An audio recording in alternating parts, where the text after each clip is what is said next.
Radio telescopes might not the best way to listen out for alien communications. Joe McNally Getty trying to communicate with aliens is a tricky business. Huge distances involved and the sheer number of solar systems out there makes it difficult to know where to start. Then there's the problem of knowing what method of communication aliens are most likely to be listening to. If there is an alien civilization out there trying to get our attention, they could be using a variety of methods. There's visible light, of course, but a technologically sophisticated alien civilization might instead opt to send messages through ultraviolet light. X-rays are used an entirely different wavelength along the electromagnetic spectrum. Recently, a breakthrough listen project to find aliens came up short. After surveying almost 700 stars, they found 11 potential alien signals. In the end, all 11 turned out to be false positives. These results are not surprising.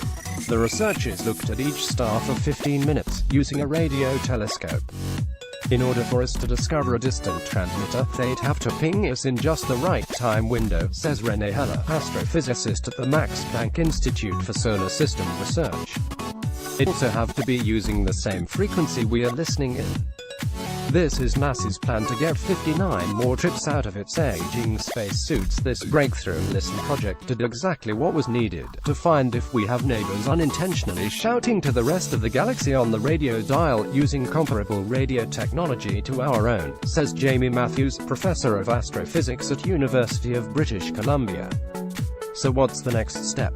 Listen to more stars at greater distances and tune into more frequencies, says Matthews. Michael Hipke, an independent astronomy researcher, agrees.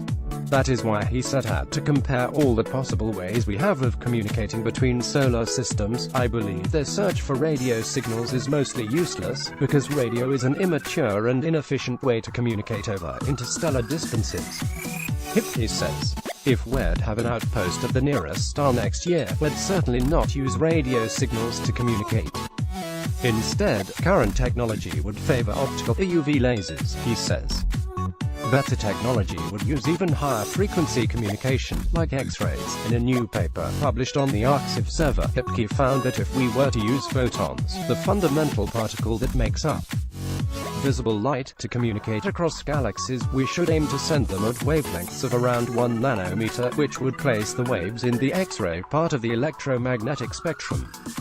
The higher energy means they are able to travel more efficiently over long distances. In comparison, radio waves have a wavelength of between 1 millimeter and 10 kilometers. Radio might be used by some civilizations over a short period of time, before they abandon this wasteful, childish technology, says Hipke. Hipke has expanded the comparison beyond just light. Although photons have been the preferred method since the 1950s, there are plenty of other options and nobody has compared them before. They range from the simple neutrino to the far-fetched megastructure, and each has its own advantages and disadvantages. On Earth, we have already achieved communication with neutrinos over a distance of 240 meters of solid rock. But it would be a struggle to send them further than the distance from Earth to Pluto, says Hipke. The golden record that was sent on the Voyager missions in the 1970s, NASA JPL of all the possible routes to go down. Hipke says, sending a probe with something inscribed on it is probably the preferred route, as long as time is not an issue.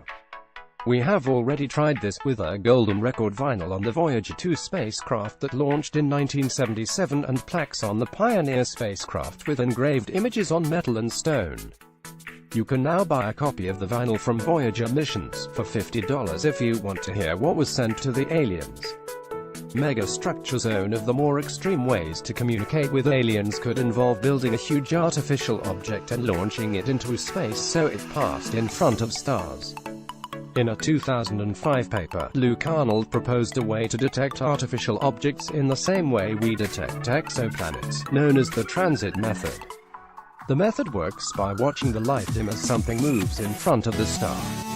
While it sounds far-fetched, there is already one star behaving strangely enough to arouse suspicions that it may have some kind of megastructure built around it.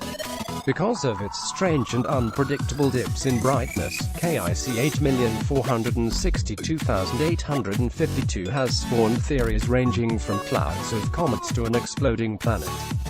It most recently drew attention when it dipped in brightness on the 28th of November, according to Tabitha Boyajian from Louisiana State University, who discovered the star, which is nicknamed Tabby's star, having been named after her. Researchers will continue to study the star, in the hopes of working out what is causing the dips. In the meantime, we'd better get working on our own megastructure just in case there's any aliens out there wondering if there is intelligent life somewhere in the universe.